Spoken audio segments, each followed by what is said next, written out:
This is MJ. I'm an author, I'm an artist, I'm an analyzer. Find all my work at mjmunoz.com. Visit the podcasts page for show notes and links. Remember to like, share, and comment to help me grow.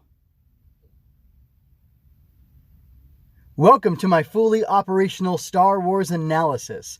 This is episode 49, and I am analyzing Star Wars The Bad Batch, episode 10. Season 1, episode 10, or 110, or whatever you want to call it. This episode is entitled Common Ground. It originally aired July 2nd, 2021. The writer is Gursimran Sandhu. The story editor is Michnovetz. The director is Saul Ruiz. And the score was done by the immutable Kevin Kiner. Starting off with the bad stuff, it was kind of silly to me that Hunter had to be shown to be missing Omega by erroneously calling the droid Omega. The only interesting thing about that is that he doesn't trust droids, and he likely saw the droid with them on the mission as more of a liability than an asset as they were trying to free the Senator. If he confused them because he thinks of Omega as a liability to their missions, that would be interesting. I don't think they're going to go there, and I think this episode did to kind of set things up so they don't have to go there and be uncomfortable with that. But if that was their intention, that's pretty good. That's kind of edgy or not edgy, but it's got a little bit of an edge to it, and I think it's a good thing. This is I don't know if the Bad Batch has PTSD or not, but these are soldiers, people fighting and killing, human-like beings or life-like beings anyway, destroying them. So it's got to take a toll on you, I would think. Anyway, moving on to the good. Raxus is a beautiful, beautiful planet, and I would like to see more of it. I believe there was one scene where we saw a location like where. Is it Undul? No, that's not the right one. Where Ahsoka met what's-his-face, who I can't remember now. Man, him and his mom were pretty cool in Clone Wars. It's going to bug me now. Lux Bonteri. Ah, yes. Yeah, where she and Padme met the Bonteris.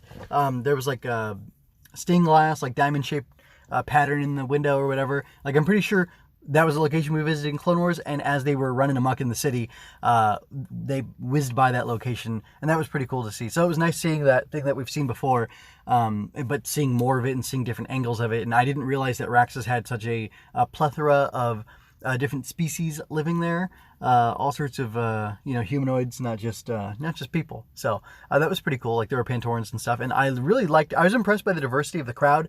And I don't mean hashtag my diversity. I just mean like they had like 30 character models there, and it looked like they spent the money. I mean, maybe they were using Clone Wars Season 7 assets, and these are people that popped up other places or whatever. But like the dude with the goatee and the brown hair who he was like, oh, we have a duty to do whatever. We want to hear our senator or whatever. That was really cool. I liked that guy just because he didn't look like anybody else I've seen in Clone Wars before, and I really liked how many different people there were. I find that really impressive, especially, other Star Wars 3D animation shows haven't quite had that attention to detail or like budget maybe to afford to do different things like that. And I'm glad that they made it work here. However they did. I don't know if they used tricks or if they actually just got more money for it or whatever. But regardless, very good stuff.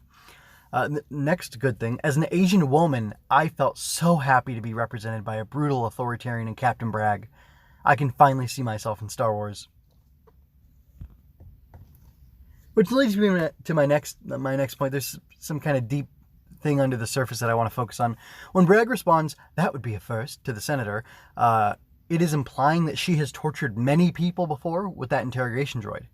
That's how I read the situation. I don't know how else you could. I won't give in no matter what you do. That would be a first. Yeah. Okay. So what's that mean? That means you've done this before and it's worked to break people, to fold them to your or bend them to your will, right? That has to be what it means. Yes. So, question: how long have the Bad Batch been on the run? Because they've been on the run since Order 66, Empire Day, when Palpatine's resolve was stronger than ever, and he transformed the Republic into the First Galactic Empire. So how long has the Empire been operating? Can't be more than a year. Can't be more than a few months, I would think. Does this imply that Bragg was torturing people for the Republic? Or maybe as a private soldier in a planetary army? I don't know. We had those other, like, trooper cadets or whatever who were not clones, who seem to have been serving in a war. We have from John Jackson Miller's fabulous novel, A New Dawn, we have Skelly, who was in some sort of division where of the Army of the Republic where they were tunneling, and he was a munitions expert, and there were other non-clones who were involved. So there is a precedent for non-clone soldiers, but does that mean that she was some sort of non-clone army officer who was in charge of torturing people to get information out of them? If so, who was she torturing? Human members of the CIS?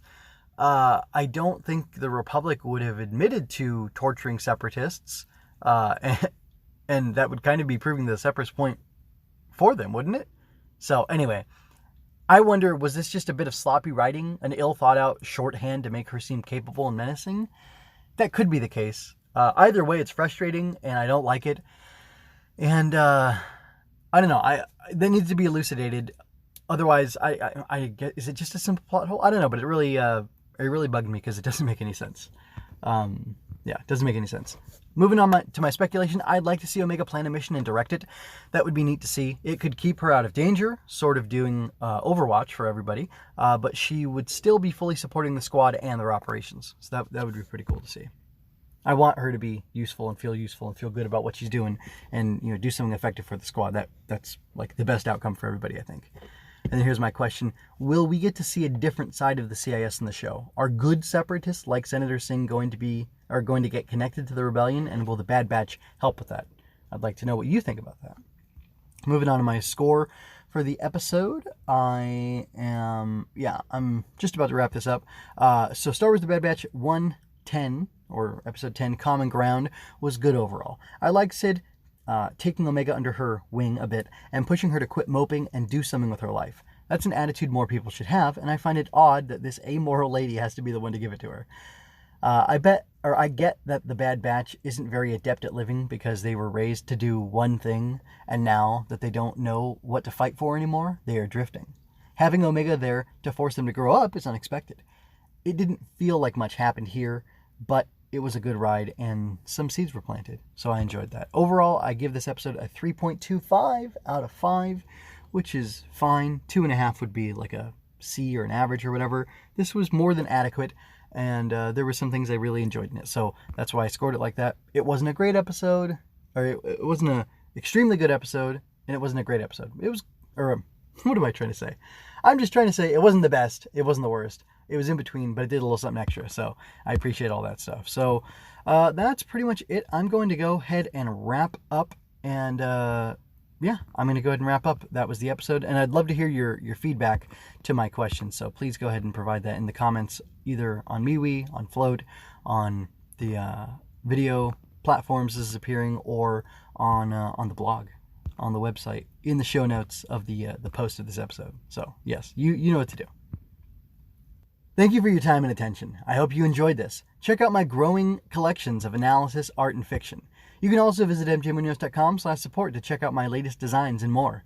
I welcome critique to improve my craft, so don't hold back any comments you have for me. I leave you with peace and blessings. This is MJ, signing out.